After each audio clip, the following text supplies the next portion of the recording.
This is why the LGBTQ suburbs are beating the market and what no one's talking about.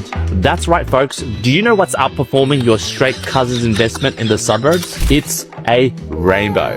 No joke, guys. The LGBTQ plus inclusive neighborhoods are absolutely wrecking the traditional housing market. But not with violence, guys, but with vibes, and really cool vibes. And while the mobs in Canberra keep distracting us with, rate rises and cost of living chaos, these inclusive suburbs I'll be talking about are quietly compounding wealth with pride flags and brunch. Because, guys, I have the insider knowledge because I have a lot of clients in this community. But before you guys watch on, look, I know some of my more conservative or religious clients might be raising their eyebrows at the moment and go, Q, what are you talking about at the moment? But if you guys really know me, I don't judge. Like for me right now, as you know me, a straight shooter, no BS, I don't really care from what race class you're from, what gender class you're from, and whoever you're loving. Because for me, I have a lot of clients in the gay community, and from my personal humble opinion from a lot of these awesome clients, is that they're some of the most loyal and savvy property owners that I've ever worked with. So today, in this episode, we're unpacking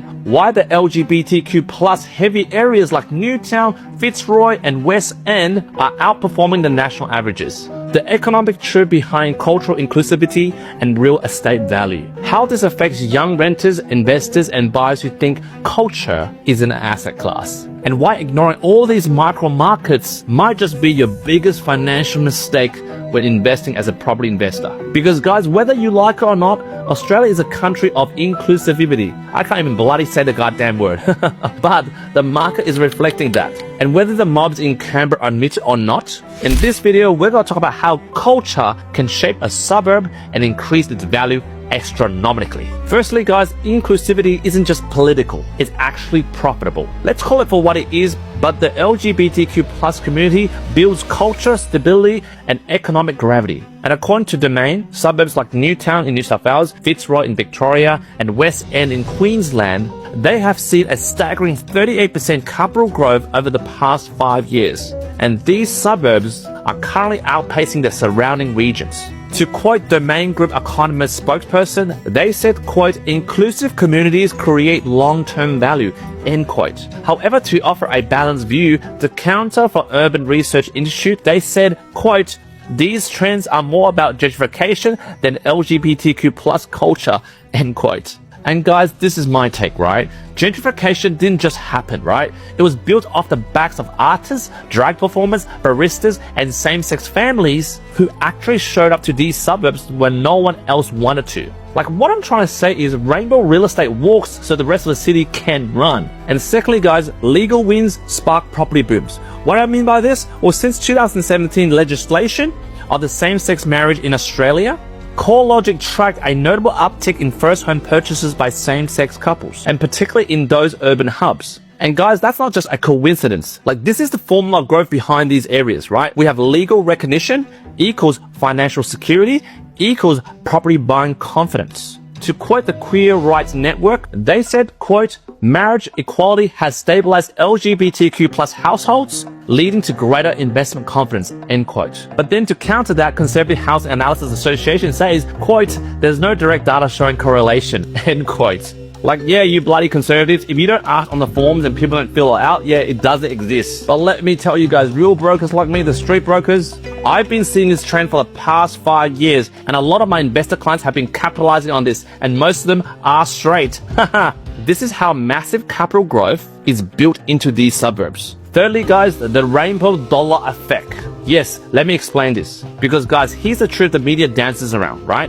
The LGBTQ plus communities, they actually spend more locally. And I'm telling you, they raise suburb vibes like there's no tomorrow. And most of my clients from this community are killing it. They're crushing it in the property market. They are the most analytical, crazy property investors I've ever known. And I'll back this up by data. According to 2020 McCrindle report, they found that the LGBTQ plus households were 28% more likely to spend on local services and small businesses compared to a national average. And guys, this is the formula, right? More economic energy equals more job growth equals more buyer demand equals higher house prices. I mean, to quote the economist Sol Estake, he says, quote, the economic vitality in LGBTQ plus enclaves create a compounded growth loop, end quote. But again, to offer a more balanced view, according to Real Estate Risk Watch, They say, quote, spending patterns don't always translate into real estate returns, end quote. And guys, here's my savage take, right? This isn't a spending pattern. It's a community-led compounding engine. And again, guys, for my traditional viewers out there who faithfully watch this channel every week,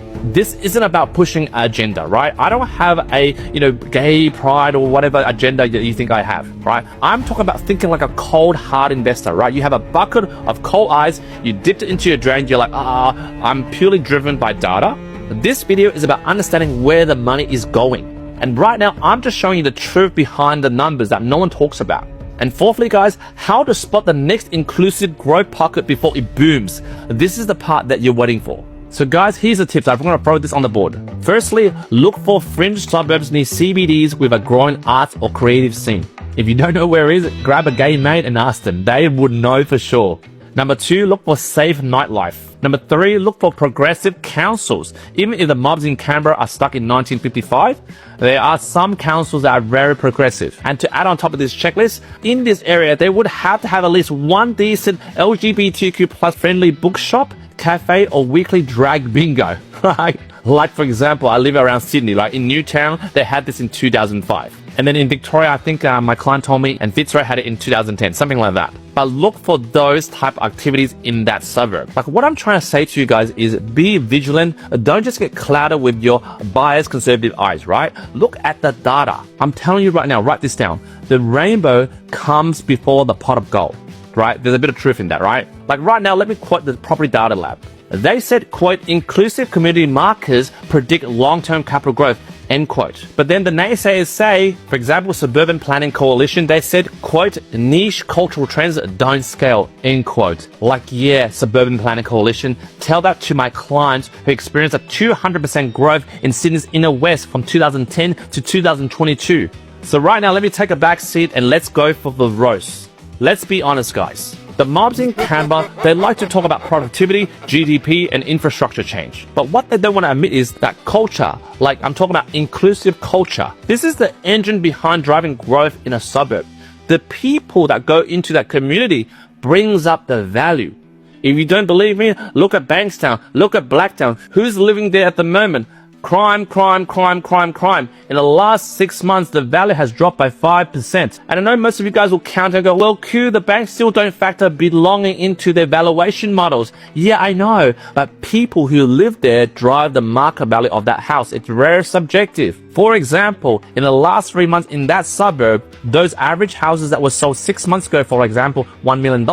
But in the last 3 months, the average house was sold for $1.5 million.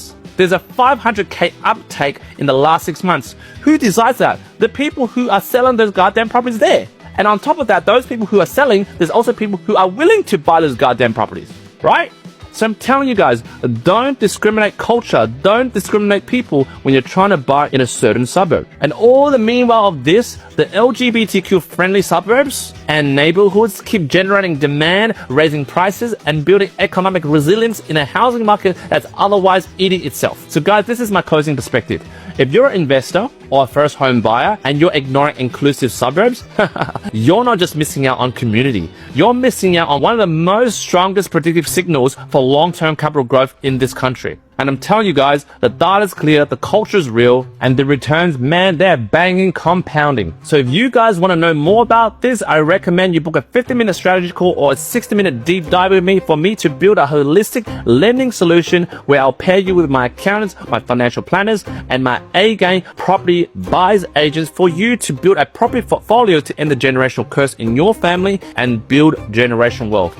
But all in all, guys, I want to repeat again because you guys will always book these goddamn calls and then ask me for financial advice. I cannot give you financial advice. I can give you your lending power and I can hook you up with my mates who are more savvy in financial advice. But again, guys, I'm already booked out in July. In August, I'm coming again, booked out again. So be quick, book me right now if you want to have a chat. But if you're not ready, just hit the like button, hit the follow button, and smash the share button. Share this to your mate because knowledge is power. And again, thank you for watching another episode of That Property Roast, and I'll see you in the next few days.